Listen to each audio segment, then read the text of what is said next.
Hey everyone, it's MrFlyingPigHD here with another video. This one is just my personal opinions about the state of English football at the moment, because I do believe it is in some kind of state. You know, you had the under-20s, the under-18s, or 19s, whatever, under-21s, all having mayors in their international tournaments. The England national senior team has not really performed at a major international tournament for a long time. The last couple of occasions were 1996, Euro 96, when we hosted it, and we had the likes of Shearer and Sheringham in that team, and we did give a really good performance. We were unlucky to go out in the semi-finals. And on a world stage, the last time we actually performed really well, you know, was Italia 90, when we had Gaza, and that's when Gaza cried, and Lineker, and we were unlucky to lose to Germany then as well in the in the semis there. So those were the last two times that we really did it, and that's quite a long time ago. We are definitely one of the best footballing nations in the world. Whether or not you can argue we're second, third, realistically we're probably like sixth or seventh, but we're still one of the best nations in the world at football. And the problem is we've got all these players coming in from abroad. It's not their fault, at all, but the clubs are bringing them in, they're playing them. I mean, in 2005, Arsenal were the first team to field a starting 11 consisting entirely of foreign players. So no English players whatsoever, mostly French players, but they had some Brazilians, Cameroon, and a whole mix of foreign players, but zero English players. Now, that just can't be right in the English Premier League to field a team with zero English players in. That doesn't make any sense to me. In Turkey, what they have is they have a cap on the amount of foreign players you can have in your starting squad. So you start in 18, whether I think it's 5 or 6. So they can only have 5 or 6 foreigners, which basically guarantees that every game you're going to be playing 5 or 6 Turks, and they're going to be improving over time, and there's going to be more competition for places and that type of thing, and it's just going to become a better environment to blood your young players for your national team. Now, if you look at Spain and the way Spain have been dominant in the last few tournaments, nationally, and then you look at their league and their system, basically they've got a team of world-class players, at Barcelona and Madrid, right? The top two teams have got strictly Spanish players playing for them. There are other players like Messi or Argentinian, but the core is Spanish, okay? Which means that their national side, they're playing week in, week out at the top level. The national side is benefiting from that, big time, benefiting from that. We don't really have the same thing going on in this country, because our top teams, mostly, they do have some English elements to them, but mostly foreign. I mean, you could say that Alex Ferguson over the years has tried to keep a British core the most out of anyone, because he had that great generation of youth players that came through, like Beckham and Scholes and Butt and Neville and all those players that came through, and then he's also bought players over the years, like the top English players, to get the top English players at the club, because it is important.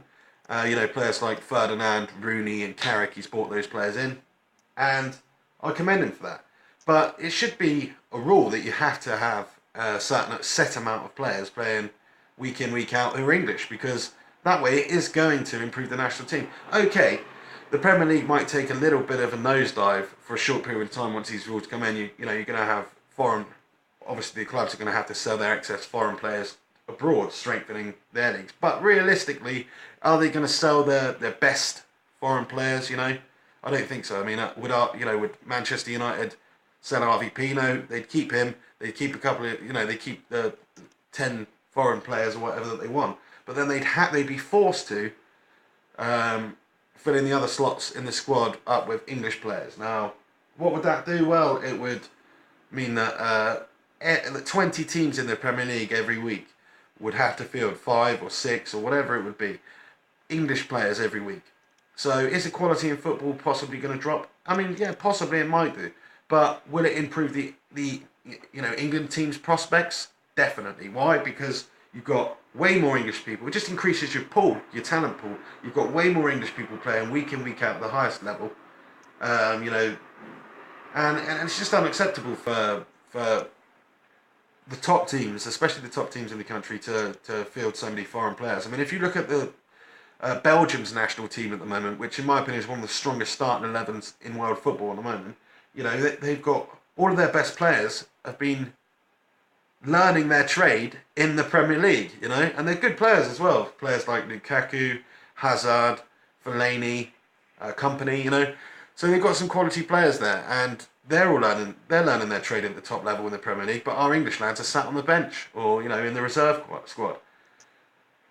It just makes me think like this, right? Man United signed, or rather Fergie signed Nick Powell towards the tail end of last season, right?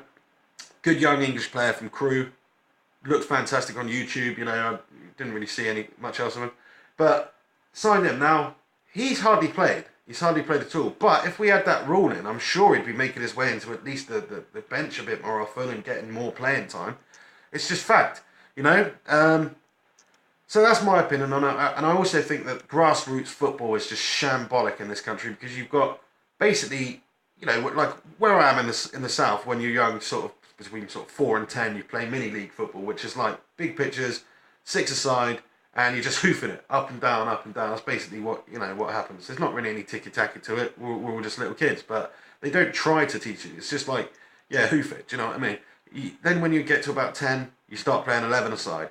Now that's exactly the same. You think, okay, they're going to teach you how to ticky-taka. No, hoof it. Basically, it's, you know, long ball. Pretty much, it was for me anyway. Long ball. Occasionally, you come up against the side, he passes it a little bit, but at that level, hoofing it up the pitch and running onto it and scoring goals wins games, you know?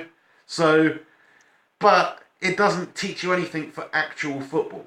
You know, it just teaches you bad habits. And you've got, like, in Brazil, they're playing futsal, which is like 6 or 7 a side, really, you know, small pitches, like, you know, 5-a-side indoor type pitches.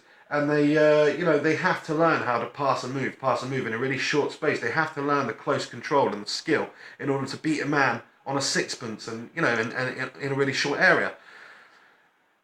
So that's what needs to happen. We need to change something at all levels of football in this country. You know, the top level in terms of, you know, making it a stipulation that you have to have 5 English players in your starting 11. You know, what? Well, that doesn't seem ridiculous to me. That doesn't seem like too much to ask. You know, this is the English Premier League, you know.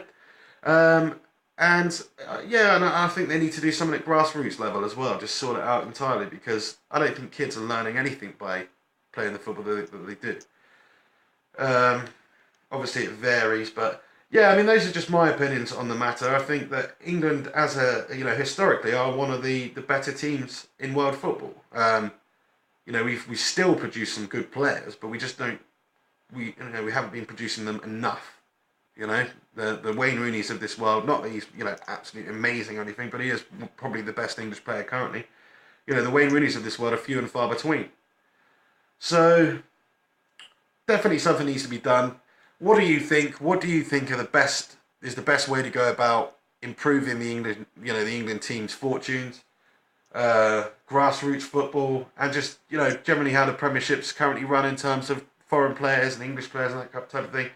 Please comment below, let me know what you think, and if you're not subscribed, please hit subscribe. You can follow me on Twitter at MrFlyingPigHD. Please like, subscribe, comment, take it easy, and peace. Shit, I'm wearing this stupid fucking hat.